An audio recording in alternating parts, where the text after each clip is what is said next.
Milton Friedman noted that the two most violent periods of the 20th century, when homicides were at their peak, had a direct correlation between law enforcement and drugs. The first was the prohibition of alcohol. Uh-oh! There'll be no more scenes such as this. Barrel after barrel of prize whiskeys destroyed by government agents. It's going to be a cold winter for the barrel busters.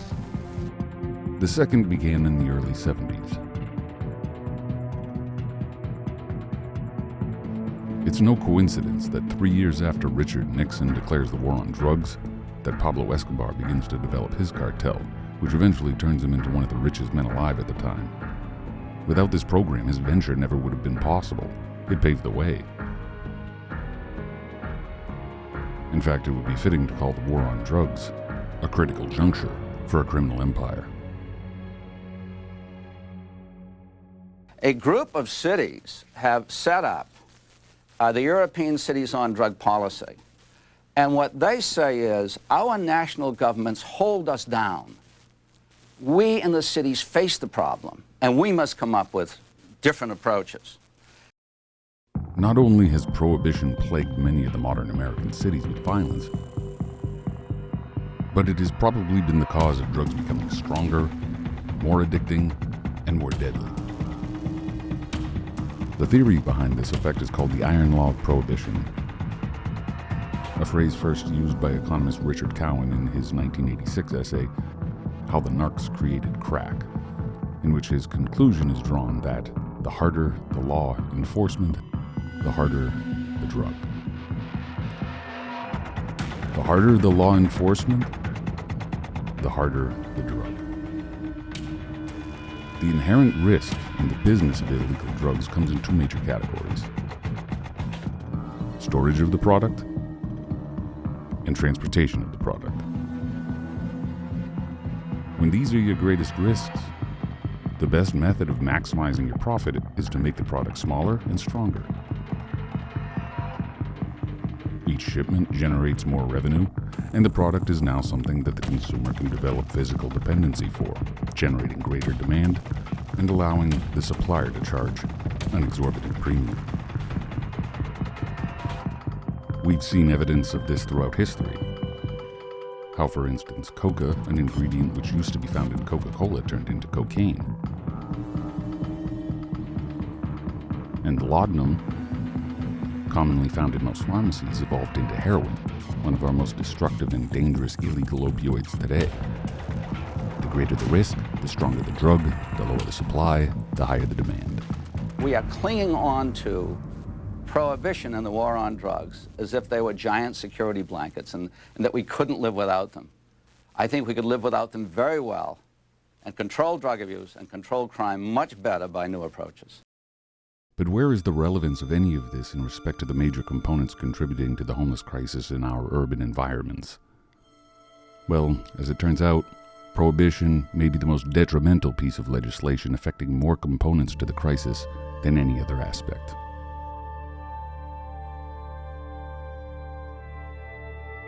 I'm also proposing that we enlarge our criminal justice system across the board, at the local, state, and federal levels alike.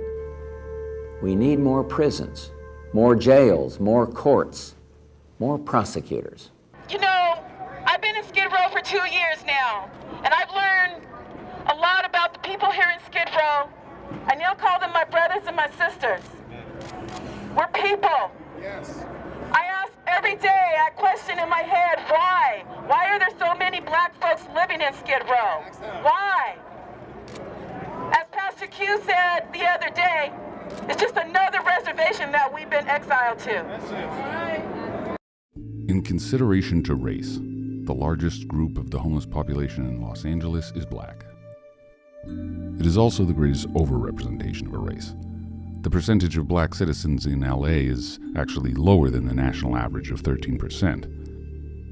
LA County is 9%, however they account for over 40% of the homeless population of the county. Black men are most susceptible to being victims of one of our country's most evil institutions since slavery. We need more prisons, more jails, more courts, more prosecutors. Is that proper? I think it's absolutely disgraceful that our government, supposed to be our government, should be in the position of converting people who are not harming others into criminals, of destroying their life, putting them in jail. I don't see, that's the issue to me. The economic issue is strict. The economic issue comes in only for explaining why it has those effects. But the economic reasons are not the reasons. Of course we're wasting money on it. There are 10, 20, $30 billion a year. Show me what a police state looks like! This is what a police state looks like!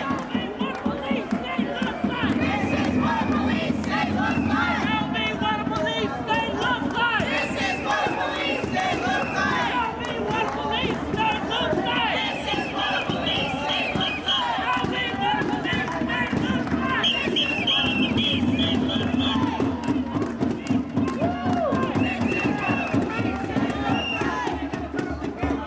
It is most often the case that a black male in particular goes to jail for several years for violating a law that should never have existed in the first place.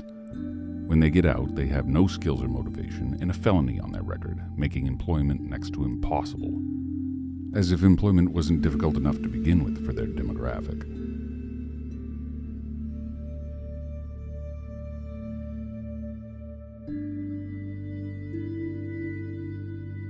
Racial discrimination in respect to entry-level employment was well demonstrated in a study conducted by Dava Pager in her book Marked: Race, Crime, and Finding a Work in an Era of Mass Incarceration. The study went like this. There were two groups of men, one white and one black in each group. They were the same age and shared a similar appearance, education, and overall presentation of themselves. These men went throughout the Milwaukee metro region in search of an entry-level job. In the first group, the white man had no criminal record and the black man put a bogus felony conviction relating to drugs, not violence, on his resume. In the second group, the opposite was true. Now, obviously, the felon had a more difficult time getting a job, but only in comparison to his counterpart of color. It turned out that the white felon actually got more callbacks than the black non-offender. It's going to take a great deal of time and energy for social phenomenon such as this to phase out of our culture. The war on drugs is a serious burden, slowing down the advancement of that process. And oftentimes, this is where these men end up. And just as well, they may have left behind a broken home, a situation all too common, which just invites an opportunity for the cycle to continue.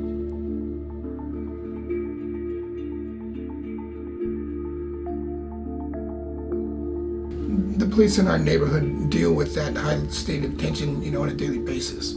I doubt that there's a more qualified and trained mental illness group of police officers in the city of Los Angeles than down here in Skid Row. Anywhere in the world, maybe. Right. Yeah. Another unforgivable side effect of this program is that instead of going after the counterproductive legislation and the prison system, the community blames the front line, who have no power in the decision-making process. It's almost as if they are a shield that the cowardly lawmakers use to deflect all the accountability.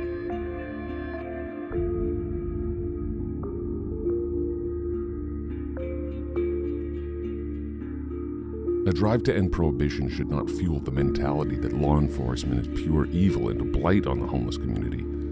They are an essential link in the chain of rehabilitation when properly utilized.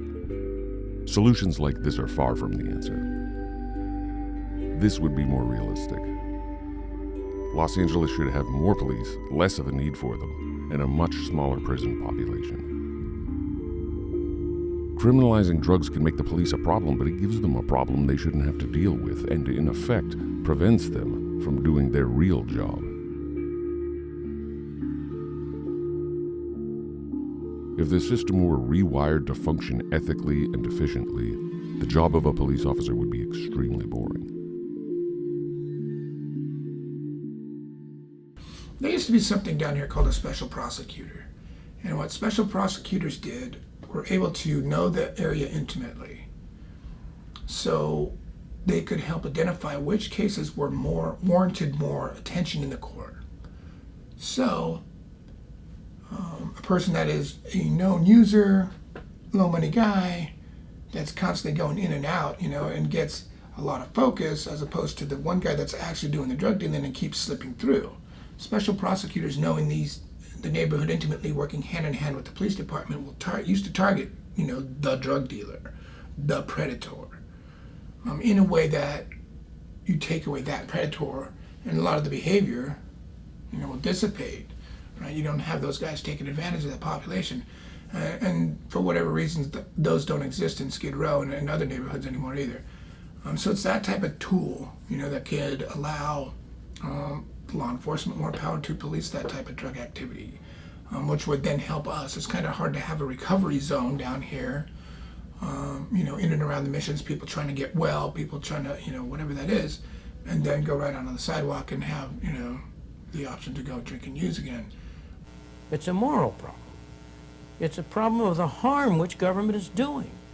Look, I have estimated statistically that the prohibition of drugs produces, on the average, 10,000 additional homicides a year. It's a moral problem that the government is going around killing 10,000 people. It's a moral problem that the government is making into criminals people who may be doing something you and I don't approve of, but who are doing something that hurts nobody else. Most of the arrests for drugs are for possession by casual users.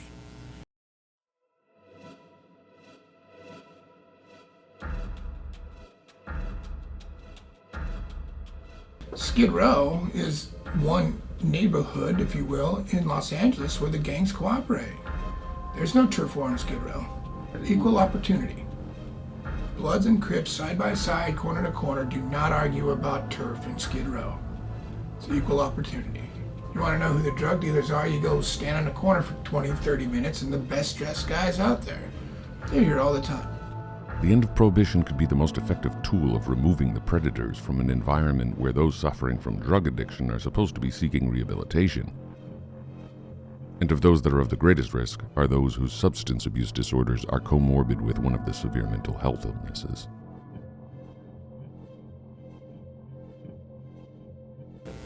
The proper role of government is to prevent other people from harming an individual. Government, he said, never has any right to interfere with an individual for that individual's own good. Look, if you really, the case for prohibiting drugs is exactly as strong and as weak as a case for prohibiting people from overeating. We all know that overeating causes more deaths than drugs do. Why isn't it perfect if it's in principle okay for the government to say you must not consume drugs because they do you harm? Why isn't it all right to say you must not eat too much because you do harm? Why isn't it all right to say you must not try to go in for skydiving because you're likely to die? Why isn't it all right to say, oh, skiing, that's no good, that's a very dangerous sport, you'll hurt yourself? Where do you draw the line? Where this argument often gets distorted by critics is when they try to impose a straw man attack on its proponents. Their presumption is, so what you're trying to tell us is that drugs are good for you. Of course they aren't. Recreational drugs, for the most part, are horrible. They can devastate lives, crippling those around them, and cause a huge burden for their families and loved ones.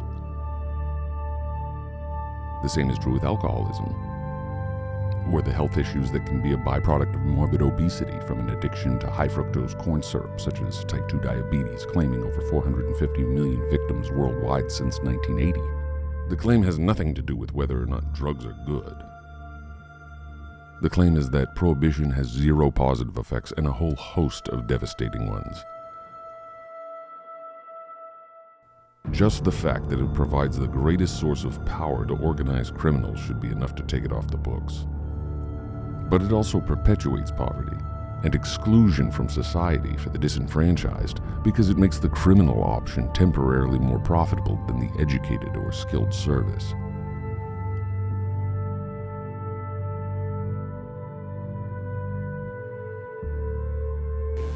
The role of the government is to protect the drug cartel. That's literally true. Is it doing a good job with it? Excellent. What do I mean by that?